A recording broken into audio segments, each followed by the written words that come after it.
Anne Pellegrino de l'Institut Agro Montpellier de me rejoindre, et avec elle on va explorer les relations vigne-raisin sous contrainte hydrique, et puis vous pouvez l'applaudir pour l'encourager pendant qu'elle descend les escaliers. Bonjour Anne. Voilà pour vous, je rappelle encore une fois que vous pouvez poser toutes vos questions par SMS sur le même modèle de la première séquence. Anne, c'est à vous.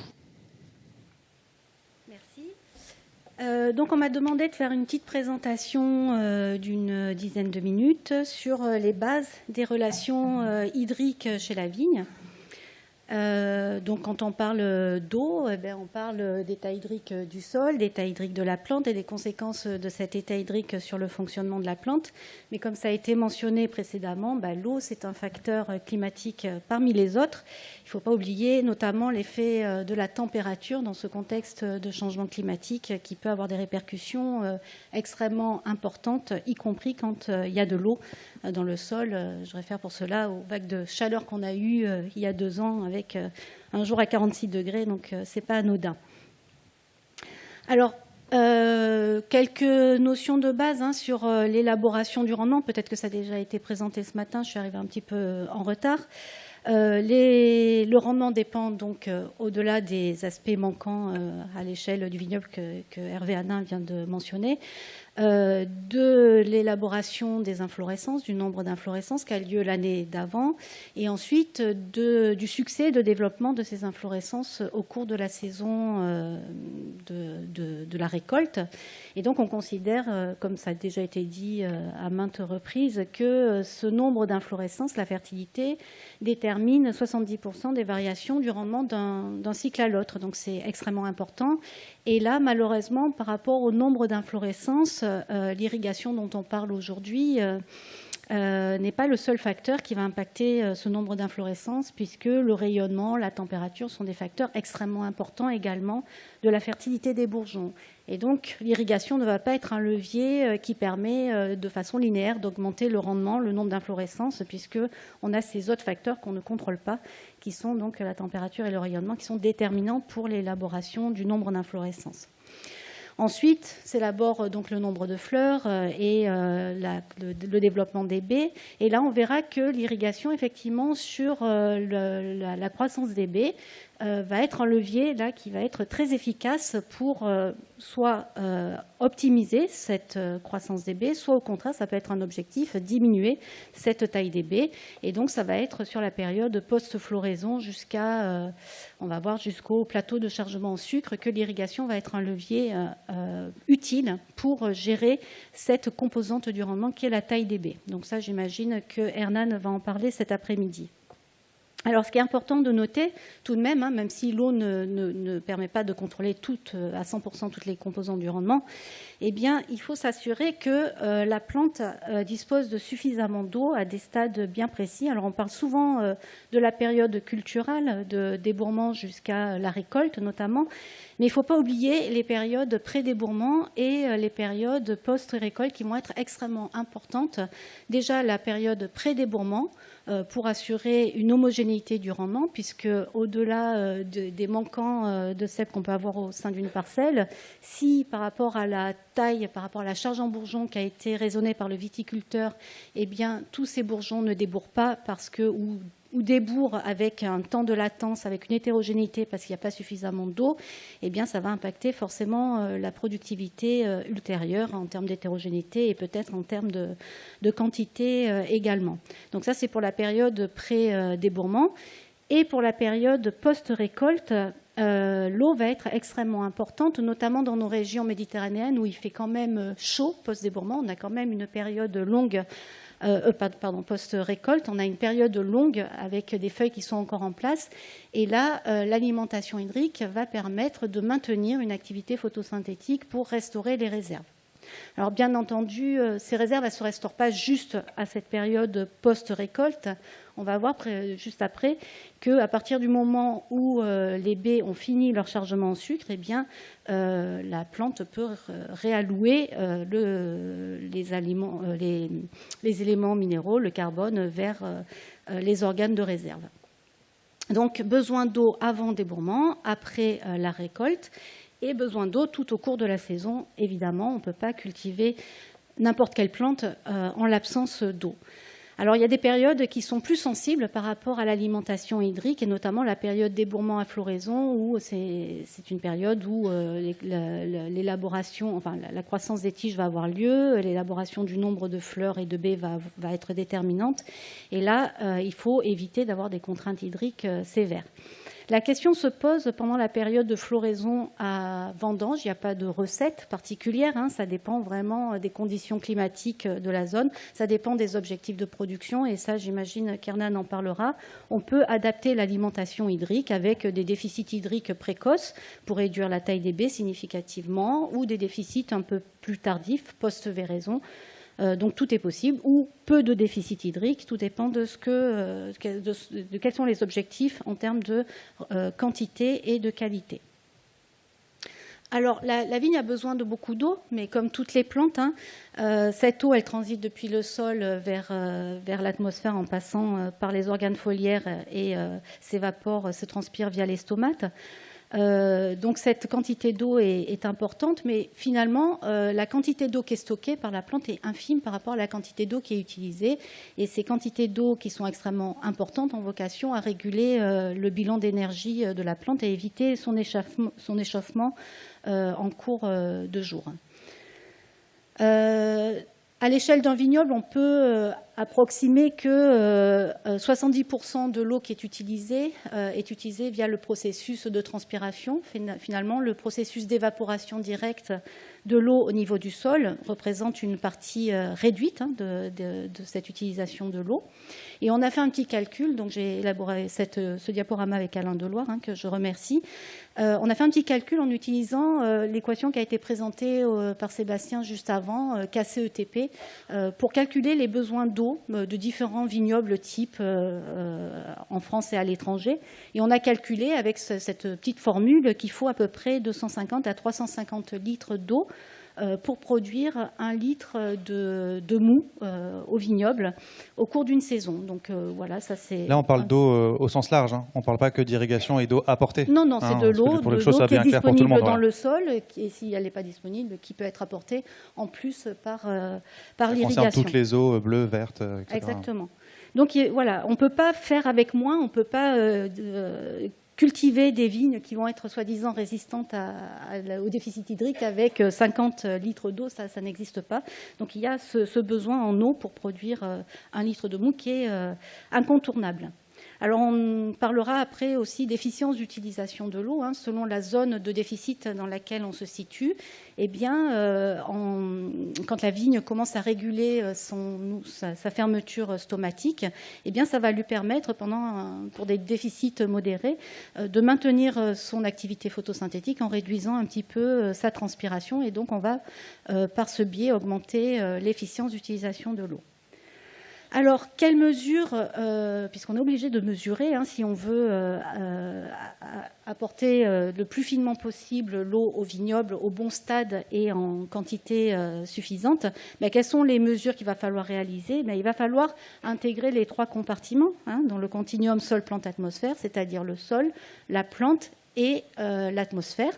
Donc, on peut réaliser différents types de mesures, des mesures d'état hydrique de sol, des mesures d'état hydrique de la plante, des mesures avec une station météo évaluer la demande climatique. Et on va pouvoir comme ça relier l'état hydrique de la plante à l'état hydrique du sol en fonction de la demande climatique. Alors, la relation entre état hydrique de la plante et état hydrique du sol, elle n'est pas linéaire. Il faut savoir que quand on parle d'état hydrique du sol, eh bien, il va falloir tenir compte aussi du système racinaire, de son fonctionnement, de sa profondeur. Et donc, il va falloir utiliser, si on veut établir des relations entre l'état hydrique du sol et l'état hydrique de la plante, il va falloir utiliser les bonnes variables qui permettent d'intégrer ce fonctionnement, cette densité du système racinaire. Alors on a établi ici, il y a quelques années, une relation avec mon laboratoire entre l'état hydrique de la plante, qui est représenté par le potentiel hydrique de base, et une variable d'état hydrique du sol, qui est la FTSW, qui est un niveau de remplissage de la réserve utile, mais qui tient compte de la densité racinaire. Et donc, à partir de ce type de variable, FTSW, on peut donc connaître l'état hydrique de la plante, et puis aussi on peut ensuite établir des relations quantitatives entre cet état hydrique de la plante ou du sol et le fonctionnement des fonctions de base de la plante. Donc on voit sur ce schéma différentes couleurs pour l'état hydrique du sol, depuis l'absence de contraintes hydriques jusqu'à des contraintes hydriques fortes. Et le message que je veux faire passer ici, dans ce message, c'est que la réponse à la contrainte hydrique est une réponse qui dépend de seuil d'état hydrique et que toutes les fonctions de base de la plante ne vont pas répondre au même niveau d'état hydrique. Donc il y a des variables qui sont plus sensibles à l'état hydrique que d'autres. Et j'ai repris ici des résultats de Nicolas Guilpart, qui avait travaillé chez Apsys il y a quelques années sur la fertilité des bourgeons. On voit que cette fertilité des bourgeons, elle est relativement sensible à l'état hydrique du sol. Ensuite, le développement des entrecœurs, des ramifications, est une variable également assez sensible. C'est la variable d'ajustement de la surface foliaire à l'état hydrique du sol. Par contre, on voit que la photosynthèse est une variable qui est moins sensible à l'état hydrique du sol, et notamment moins sensible que la régulation de l'ouverture des stomates, la conductance somatique. Donc on peut, comme ça, quand on connaît ces seuils d'état hydrique, gérer l'alimentation hydrique au vignoble de façon à éviter des contraintes hydriques pour éviter une réduction de la fertilité, ou alors justement à appliquer une contrainte hydrique suffisante pour diminuer le développement des entrecœurs. Donc voilà, ça permet de se repérer, de connaître ces seuils, et d'appliquer des contraintes hydriques quand on peut jouer sur ce levier d'une durée, d'une intensité et à des stades phénologiques bien ciblés. Alors sur les baies, je ne vais pas trop développer. La croissance des baies, vous connaissez tous ce type de graphe, a lieu en deux phases. Enfin, on représente souvent cette croissance avec une double sigmoïde. Le seul message que je veux faire passer ici, c'est si on actionne le levier d'irrigation par rapport à la qualité des baies, eh bien, il ne faut pas considérer que la période à partir de la véraison. Il faut aussi considérer la période post-floraison, qui est extrêmement importante, de floraison jusqu'à véraison, pour tout un certain nombre de composés organoleptiques. Alors, je voudrais focaliser maintenant juste sur la période post-véraison. La dynamique de chargement en sucre d'une baie est à cette forme-là. Il faut savoir qu'il y a une période d'un mois à l'échelle d'une baie individuelle pendant laquelle la baie va accumuler du sucre. À partir de cette période-là, à l'échelle individuelle, la baie arrête son accumulation de sucre. En termes de flux d'eau, cette alimentation en carbone de la baie est concomitante avec un flux d'eau dans la baie qui a lieu pendant la même période. Et à partir de cet arrêt de chargement en sucre, il y a également un arrêt de chargement en eau. Alors, en termes d'irrigation, ça veut dire quoi ? Ça veut dire que si on souhaite continuer d'accumuler, on imagine pouvoir continuer d'accumuler de l'eau dans les baies après cette période de chargement en sucre, eh bien, ce n'est pas possible. La baie ne va pas charger plus d'eau dans la mesure où les flux sont interrompus dans la baie. Je vais y revenir dans quelques instants.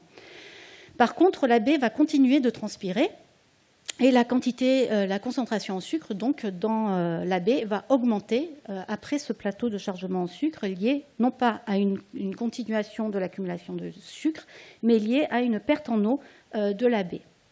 Alors pourquoi la baie arrête d'accumuler de l'eau et des sucres ? Eh bien, c'est parce que après ce plateau de chargement en sucre, l'eau et les sucres qui sont amenés principalement post-véraison via les flux de phloème, ces flux sont interrompus. Et donc, il n'y a plus d'eau et plus de sucre qui rentre dans la baie, alors que la baie continue de transpirer et d'évaporer. Et cette évaporation peut amener donc à des phénomènes de flétrissement avec des pertes importantes de récolte. Alors, ça ne veut pas dire que l'eau n'est pas importante pendant cette période post-chargement en sucre. Et d'une, parce que à l'échelle d'un vignoble, on n'a pas une baie individuelle. Toutes les baies vont fonctionner avec une certaine asynchronie. Donc peut-être que si on continue d'irriguer pendant cette période, les baies qui n'ont pas encore atteint ce plateau de chargement en sucre vont pouvoir continuer de grandir. Et puis en termes de fonctionnement global de la plante, c'est pas parce qu'il n'y a plus de chargement en sucre qu'il faut oublier le fonctionnement photosynthétique et le fonctionnement global de la plante. Il faut éviter aussi d'avoir des défoliations et des réductions trop drastiques de photosynthèse, y compris après ce plateau de chargement en sucre. Alors un dernier mot sur la disponibilité en eau versus la surface foliaire et le rendement. Alors tout est étroitement lié, bien entendu. Le rendement va devoir être raisonné en fonction de la surface foliaire, puisqu'il faut bien alimenter ces grappes. Et cette surface foliaire transpire, et donc elle va devoir être raisonnée également en fonction de la disponibilité en eau. Alors, on peut caricaturer de la façon suivante. Si on a beaucoup d'eau dans le sol, eh bien, on a un peu le choix de ce que l'on peut faire en termes de densité de plantation et de système de conduite. C'est-à-dire, on peut, par exemple, avoir des petits systèmes de conduite, des gobelets, avec une forte densité de plantation, ou alors on peut avoir des très grands systèmes de conduite avec une plus faible densité de plantation. Donc, on fait un petit peu ce qu'on veut, puisqu'on a suffisamment d'eau dans le milieu. La question se pose dans nos régions méditerranéennes quand on n'a pas forcément accès à l'eau ou la réserve utile du sol est faible. Et bien là, malheureusement, on n'a pas trop le choix. Si on veut réduire la transpiration, réduire la consommation en eau, on est obligé de diminuer la densité, de diminuer la surface foliaire. Et si on diminue la surface foliaire, eh bien, on est obligé aussi de diminuer le rendement. On ne peut pas déséquilibrer la plante. Donc se pose la question de où placer la rentabilité des domaines par rapport à ce ratio surface foliaire-rendement. Voilà, et pour compléter, juste parce que j'ai pris un peu de retard, je suis désolée, pour compléter ce qui a été mentionné précédemment, l'eau c'est un levier pour la gestion du fonctionnement de la vigne, mais comme ça a été dit précédemment, ce n'est pas le seul. La taille va être extrêmement importante par rapport aux problèmes de mortalité, donc une taille non mutilante. On a des acteurs ici dans la salle de Sonagri, donc l'ombrage des vignes est aussi un levier qui peut être extrêmement utile pour éviter les effets des vagues de chaleur, limiter les flux de transpiration. Et puis l'enherbement aussi pendant la période hivernale, par exemple, pour favoriser l'infiltration de l'eau dans le sol. Donc ça, ce sont quelques exemples de leviers à court terme. Je ne vais pas mentionner tous les leviers à long terme, mais il y a... Ils seront un peu détaillés de tour plus dans le reste des présentations. Merci beaucoup. Merci beaucoup, Anne. Je rappelle que vous êtes enseignante-chercheuse à l'Institut Agro et vos travaux de recherche sont rattachés au laboratoire d'écophysiologie des plantes sous stress environnementaux. Là encore, vous sembliez être la bonne personne pour nous parler de ça.